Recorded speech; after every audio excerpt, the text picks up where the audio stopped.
Okay, we are in Daf Lamed Tes Amid Aleph, 3 lines into the page. Itmar, the new sugya. Hashoichet is a behema. We a little bit talked about yesterday. This is we talked that if a person shechs for avodah zara, this is agav. This wasn't the sugya yesterday, but we said that if you shech the behema for avodah zara, the behema becomes aser. It's a davar pasha. Here's the shayla. Hashoichet is a behema. I shech the behema not for avodah zara, but lizrik domel avodah zara. I shech the behema with the intention to do future zrika of the dam for avodah zara. So I shech the behema, no thoughts of avodah zara, but my intention is when I shecht it that I plan on taking the blood and doing a zrika. So the question is, does that invalidate the behemoth? Let me just explain outside. Every case of pigul in the Beis Hamikdash is basically this. Pigul is you shech the behemoth with the intention to do the zrika the next day. So every case of pigul is doing avoda A with the intention of doing avoda B at the wrong time or wrong location. So basically, every case of pigul is doing avoda A with the intention of doing avoda B. That is what pigul is. So the question is, do we extend the laws of pigul to avodah zara? And do we say, well, by pigul, doing avoda A with the intention of doing avoda B is pigul? So over here, if I shecht the korban, shecht the behema A with the intention of doing zrika for avodah zara, that's going to invalidate. Or do you say, no, we don't learn out the laws of pigul to anything else. Pigul is pigul, avodah zara is avodah zara. And by avodah zara, it only works if you shecht for avodah zara, if you do zrika for avodah zara. But shechting with the intention of doing zrika for avodah zara is not a thing. That's the question: is do we learn out from pigul or not? So it says the Gemara is machlokes. Rav Yechon says it's possible. Rish Lakish Amar muteres. Rish Lakish says the behemoth is still muter. The Gemara explains. Rav Yechon Amar psula machshiva me'avodah lavodah v'yalfinin chutz mepnim. Rav Yochanan says that we associate one avodah to the next, meaning doing avodah A with the intention of doing avodah B for avodah zara is a problem. Why? Because yalfinim chutz mepnim. We learn it out from the laws of pigul. Rish Lakish Amar muteres ein machshiv lavodah v'lo gamin chutz mepnim. And Rish Lakish responds, pigul is pigul, and this is not pigul. We don't learn this out from pigul. So that's question number one. By avodah zara, which is obviously outside of the Beis Hamikdash. I forgot to click record. I think I'm recording on the computer. That's enough. So the point is, by pigul, it's definitely a thing, and the machlokes is by avodah zara, which is outside of the Beis Hamikdash. Do we compare it to the laws of pigul or not? Now, pigul is intention to do something at the wrong time or wrong location. But the point is, pigul is I'm doing the shechita without bad thoughts, but my intention is to do the zrika at the wrong time. So it's avoda to avoda. That's every case of pigul is fundamentally like that. Pnim is the Beis Hamikdash. Pnim is inside the Beis Hamikdash, i.e. karbanos, i.e. pigul. So this machlokes of whether we compare avodah zara to pigul, the truth is they argue similarly in a different case. Let me ask you another question. Pigul is chutz lizmanoi. Yeah? So pigul is I shecht the carbon with the intention of doing the zrika at the wrong time. That's pigul. What if I shecht a carbon? Remember the beginning of Zvachim, if you do it shaloi lishma invalidates a carbon. If I shech the chatas thinking it's an oila, it's no good. What if I shech the chatas thinking it's a chatas, but my intention is to do the zrika thinking it's an oila?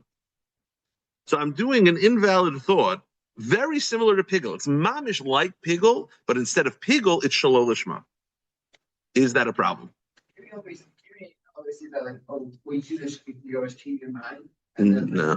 No. Why? No, pigul tells you it's locked in. So the machlokes, the a machlokes between Rabbi and Shalakish, machlokes A is whether we compare avodah zara to pigul. Now we're going to see this machlokes B. Machlokes B is whether we compare within karbanos itself other invalidations to pigul. I shech lishma with the intention to do the zrika shaloi lishma. Is that a problem? Rav Yochanan says yes, because we compare it to pigul. Rish Lakish says even within the laws of karbanos, we don't compare things to pigul. Says the Gemara, this is l'shita so deitmar shachda lishma lizrok dam shaloi lishma. Rav Yochanan psula rishon muter sheira. Rav Yochanan psula machshim avod lavoda gemri machshav pigul. Rav Yochanan says not just do we compare avodah zara to pigul, within karbanos we also compare things to pigul. Rav Lakish says a bigger chiddush. No, ein machshim avodah v'lo gemri machshav pigul. Rish Lakish says no.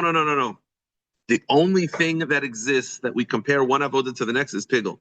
Even within karbanos, other psulim, we do not model after pigul. Now, why do I need both teachings? It's very simple. The reason why you need both teachings is because if you just had the Avodah Zarah case, I would say in that situation, does Rish Lakish says we don't compare it to Pigel, because how do you compare Avodah Zarah to a carbon? They're night and day. But within Karbanos itself, the invalidation of Pigel to the invalidation of Shalol Lishma, they're both Karbanos. So maybe we should. And the Gemara says the contrary. If you only had this, I would say Rish Lakish, or Yochanan agrees with Rish Lakish. In other words, you need both to tell me that in all circumstances, Rabbi Yochanan compares it to Pigel, and in all circumstances, Rish Lakish does not. The Gemara says, Utsricha, Dietmar Baha, if you only have the case of Avodah Zarah, I would say Baha Kamer Rish Lakish. Mishum Dechutz Mifrim Yalpinon. I would say only in that situation does Rish Lakish not compare Avodah Zarah to Pigel, because one's Avodah Zarah and one's a carbon. Avol Pnim Pnim, but within Karbanos itself, the invalidation of Pigel to the invalidation of Shalol Lishma, I would say maybe it should be modeled it after. And if I shech Lishma with the intention of doing Zrika Shalol Lishma, maybe it's universally a problem.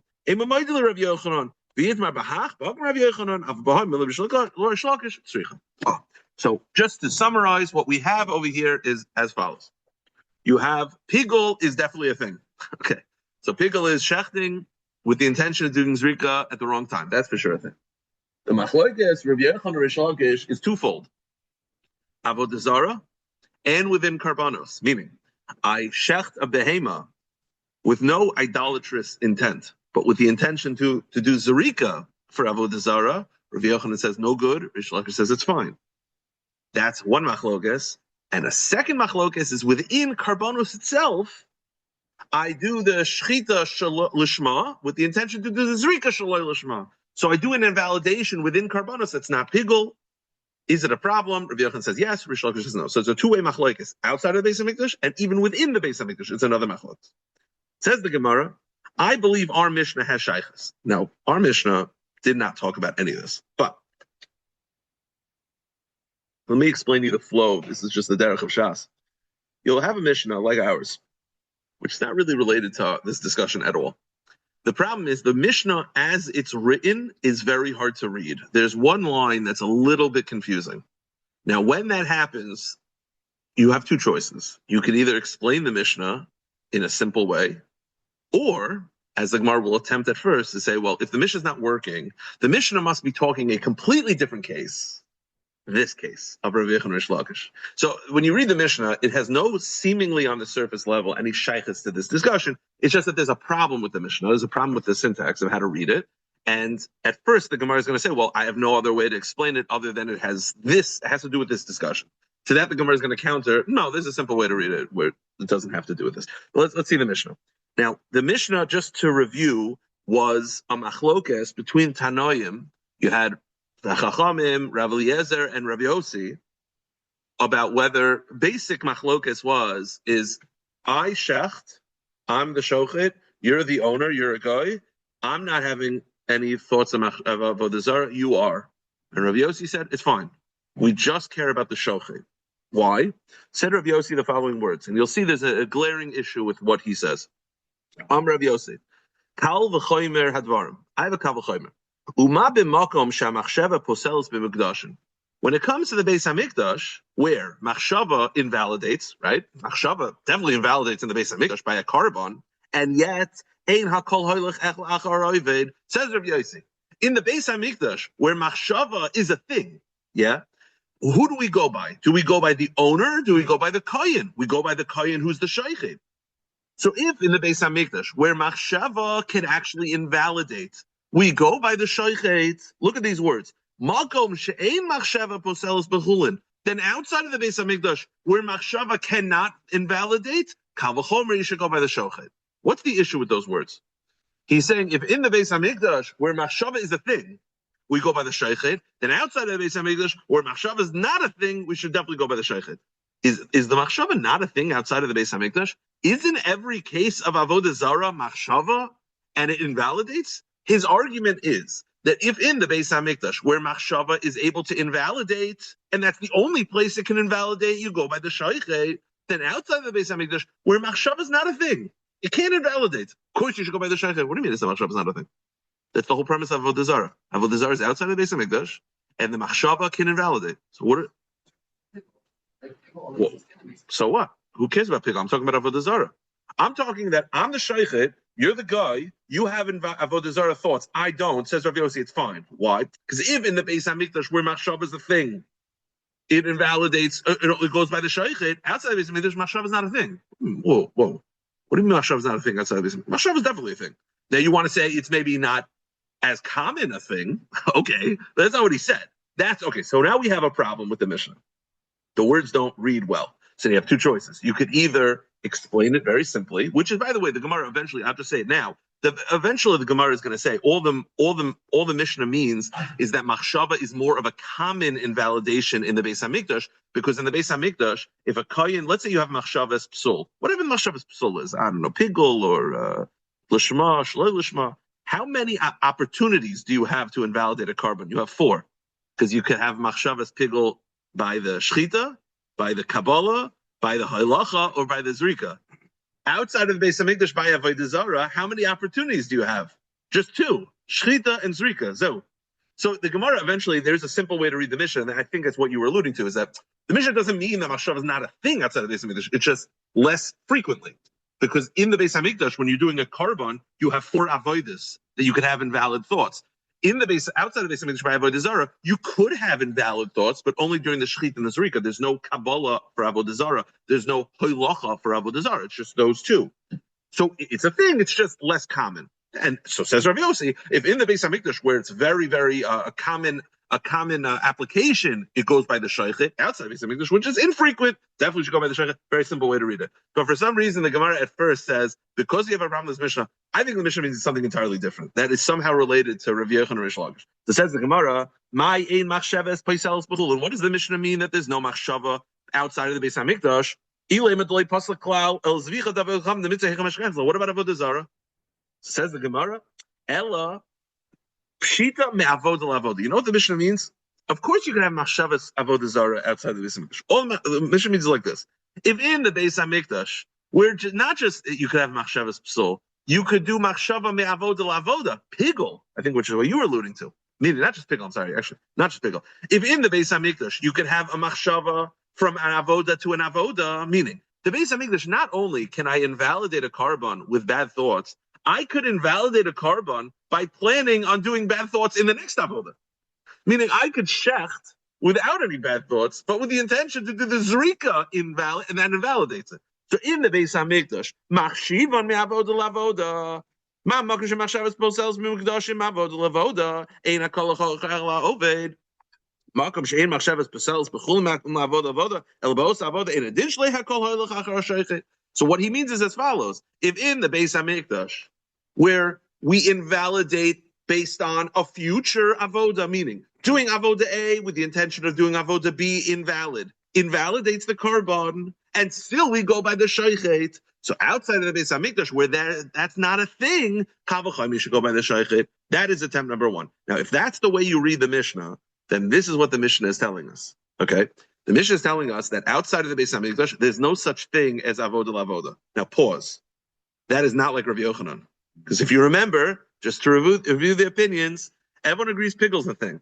Rav Yochanan feels that we extend that to avodah zarah as well, meaning outside of the Beis Hamikdash, avodah lavodah is a thing. Now this Mishnah is not like him. Now keep going. What does Rish Lakish say? Rish Lakish says, A, it's not a thing, and B, even within the Beis Hamikdash, it's only a thing by pigul. It's not a thing by other invalidations, by shloi lishma. Is this Mishnah not like him? Yes. Why? Rashi points out, because diktani machsheva poiseles b'mikdashim v'loy katani mifleges.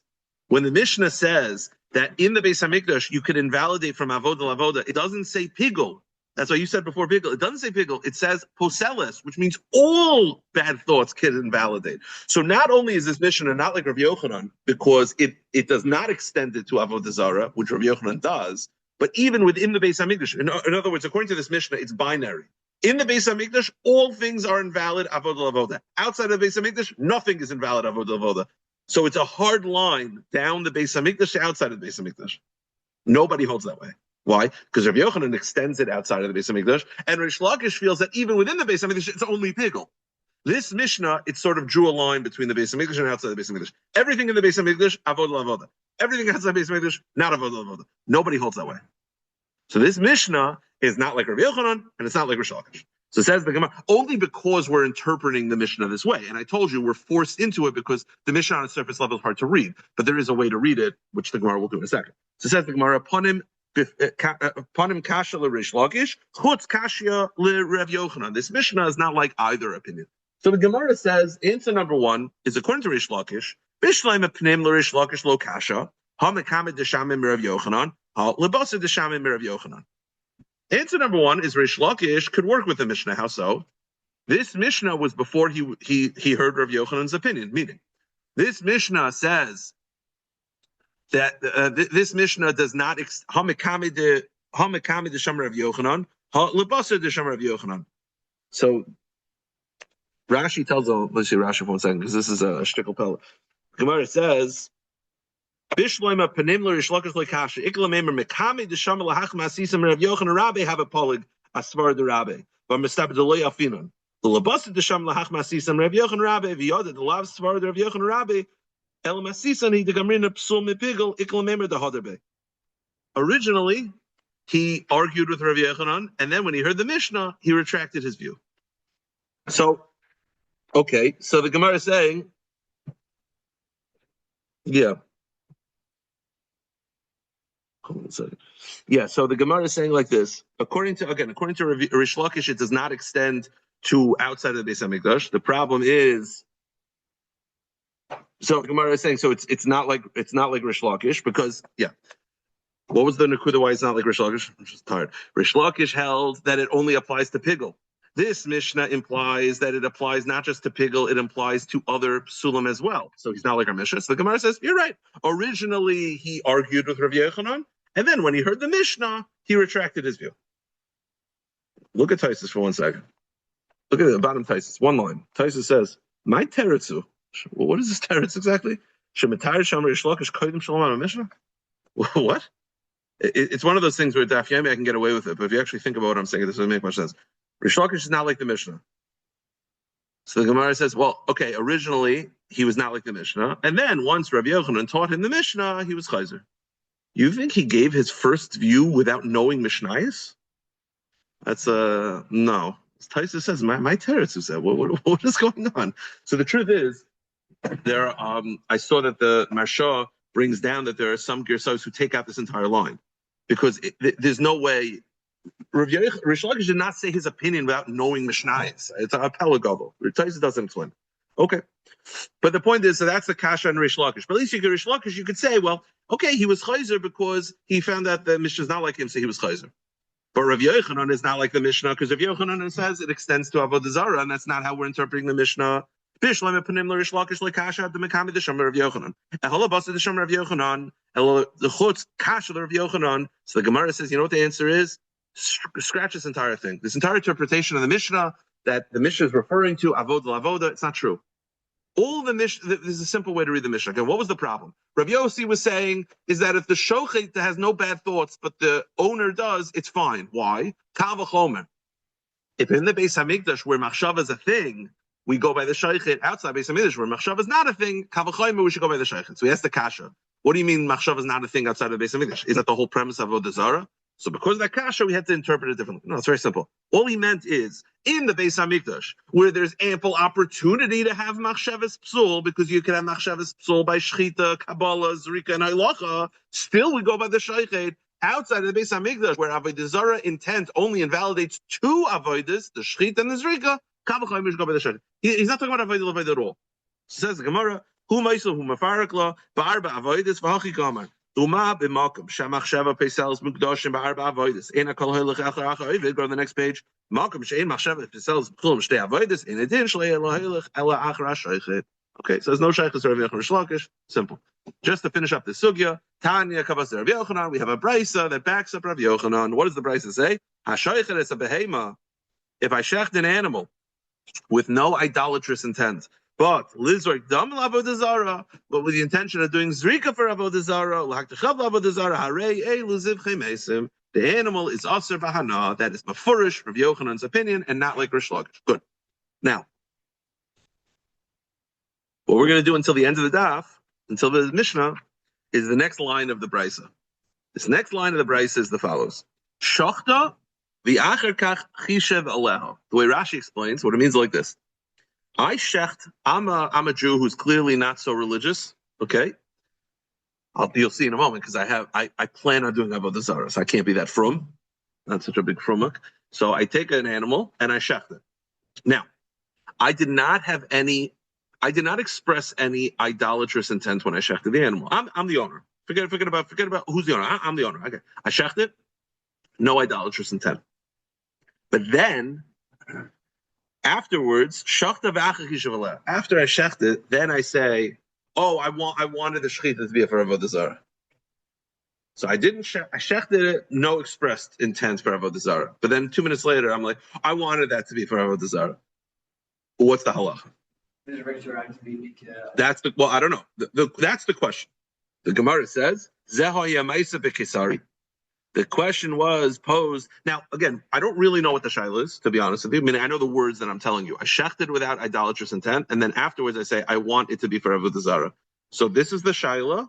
This is a shaila that happened in Caesarea. And the Rabbanan refused to paskin.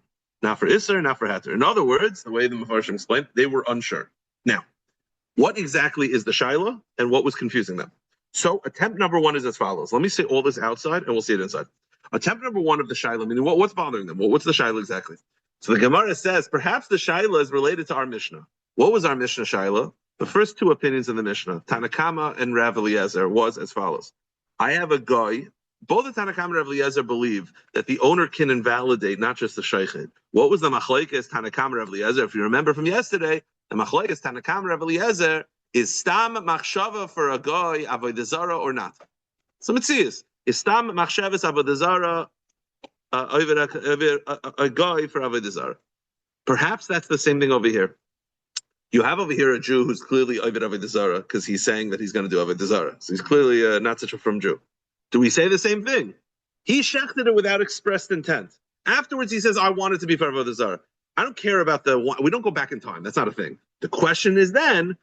The same way they argue about whether the stam machshava of a goy is for avodah zarah, so too over here, stam machshava of a non-religious Jew, is that also for avodah zarah? Non-religious Jew as in a Jew who does avodah zarah. Stam machshava for a mummer is a Jew who does avodah zarah. So maybe that's the shaila. Meaning, it doesn't matter that he wants to go back in time. It's not a thing.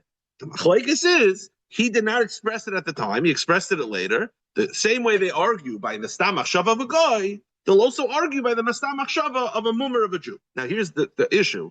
You could argue they're not related at all, both points. First of all, just because you could say that a guy has stam machshava for avodah zarah to extend it to a Jew, unfair. Also, secondarily, by the guy, they argue where the guy didn't say anything.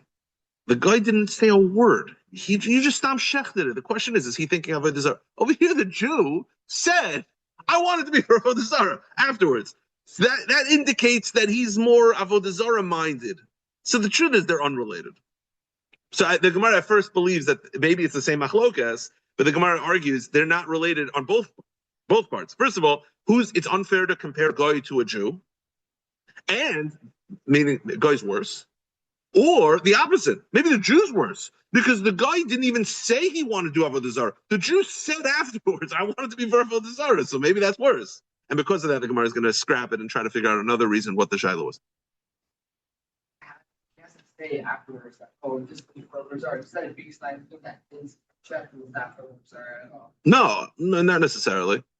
Could be he was saying, I don't know if I want to clarify. Like, I don't know maybe, I don't know.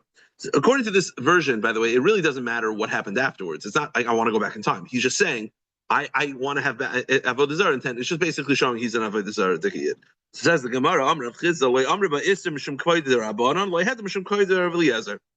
this that they didn't want to paskin is because they weren't sure. Does the halacha follow Rav Eliezer and the Rabbanon of our Mishnah of whether stam machshava of a guy is for avodah zarah? So too over here they're arguing stam machshava of a mummer is it for avodah zarah? Says the Gemara, memai. How do you compare the two? First of all, dilma kindly come Rabbanon hasam l'shum the sheman the chashiv avohacha the sheman the chashiv. First of all, you could say this is worse because over here afterwards he said, "I want it to be for avodah zarah," as opposed to the other case by the guy, he didn't say anything. Or inami, the opposite. Akan come Rav Elazar hasam gabi avikachavim. Tistam Hashem avikachavim avodah zarah avodah Yisrael. Or for the opposite, maybe what you're saying. which is by a guy, we assume they're always thinking about Avodah Zarah, but by a Jew not. He says afterwards he wanted to be for Avodah Zarah. Adarabah, that shows that it wasn't Avodah Zarah at the time. So the point is, it's unfair to compare it. So says the Gemara, you're right. Forget this. You know what it is? This is a general shaila throughout Shas.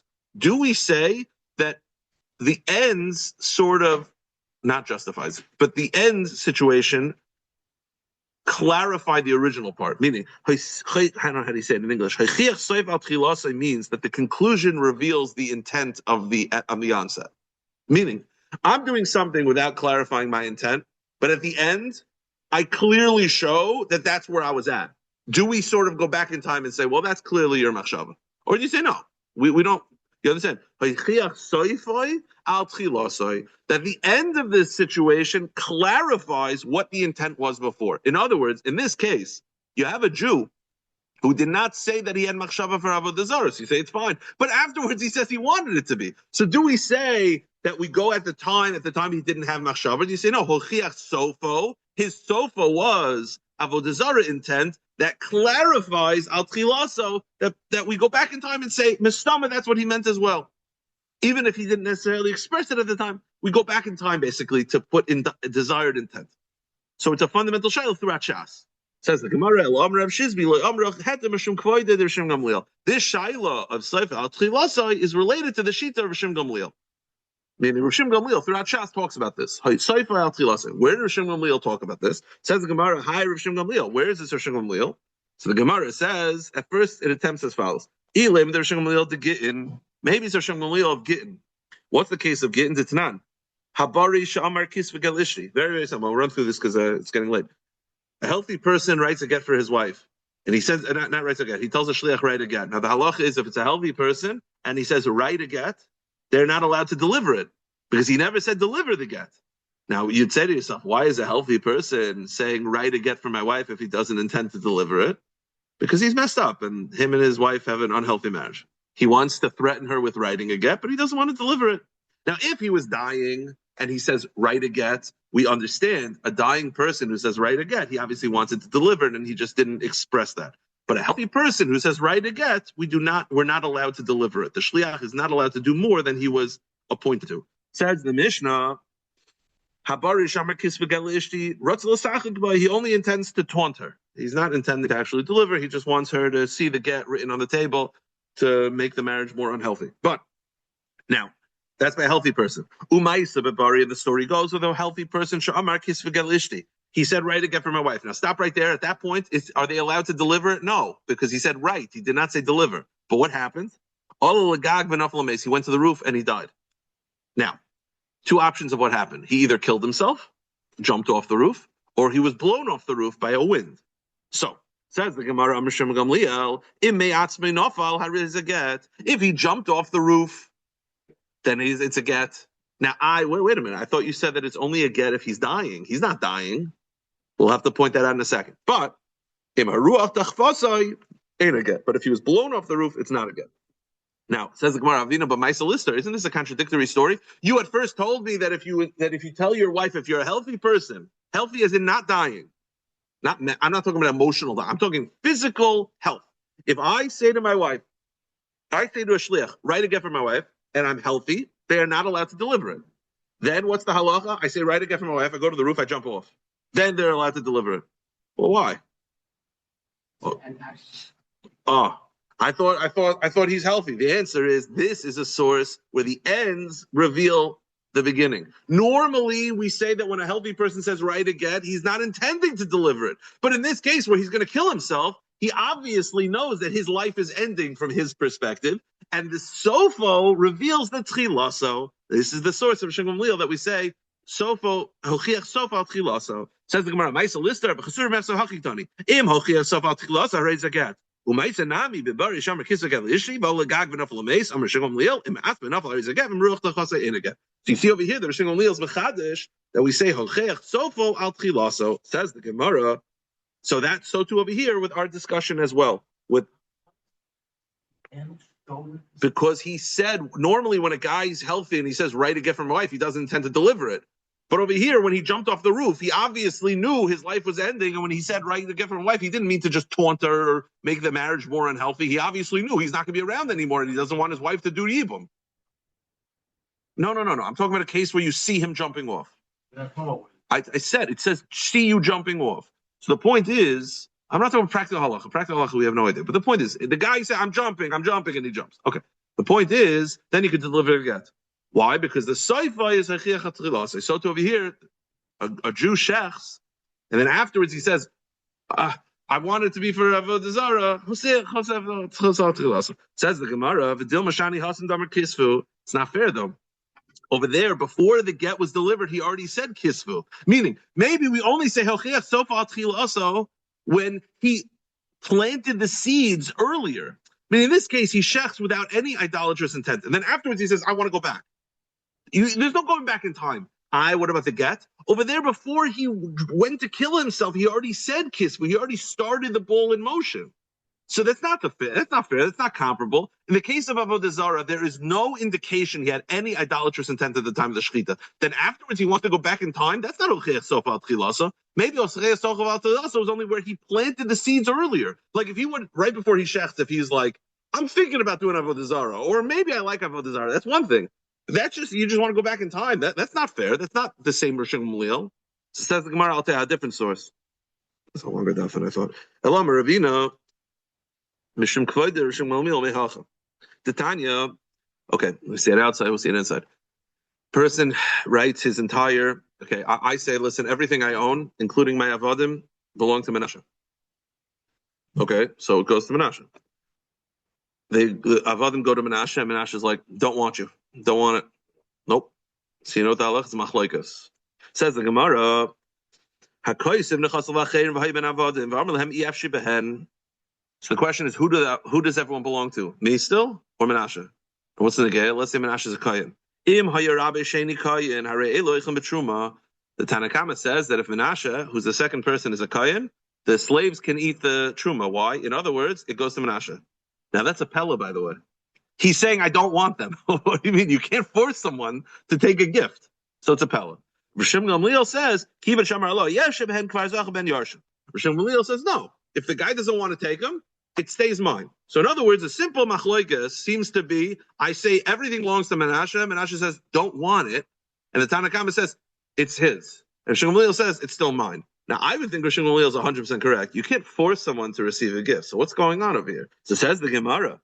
But we ask a question. According to the Tanna Kama, Menashe acquires the slaves and everybody, even though he's screaming, I don't want them. That can't be. So says the Gemara, Amar Rabbi Item Rav Yochanan, Bitzabech Meikara.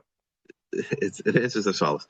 If I write everything belongs to Menashe, and then instantly when Menashe hears this, he says, don't want them, everyone agrees it's not his. You can't force someone to receive a gift. That's Kuli Amal Pligi Deloikana.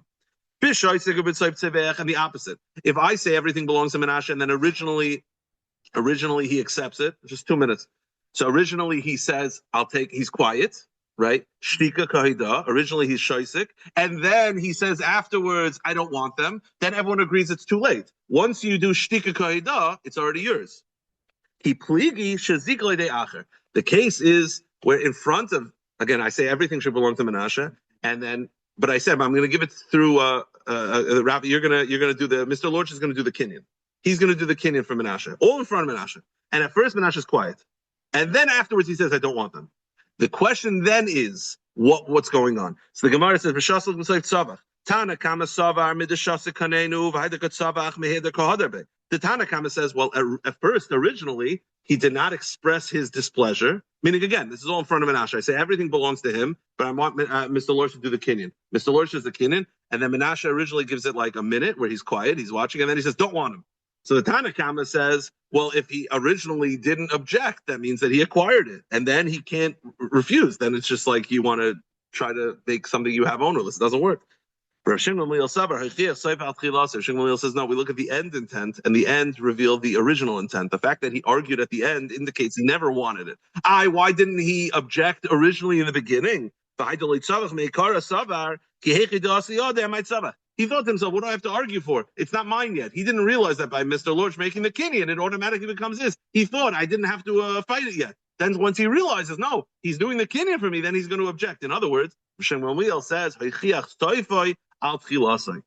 Right, so what we'll do is, I was going to get to the mission. We'll stop here because it's already late. We'll pick it up tomorrow. But the point is, this sheet of Rishon Gamliel of Heichiach Stoifa al Tchilasai is also related to the case of Avodah Zarah. You have a Jew who does shechita without idolatrous intent, and then afterwards he says, "Oh, I really want it to be for Avodah Zarah." This shaila of whether the animal's aser is Heichiach Stoifa al Tchilasai, and it's totally in whether we pass in the Rishon Gamliel. Stop here.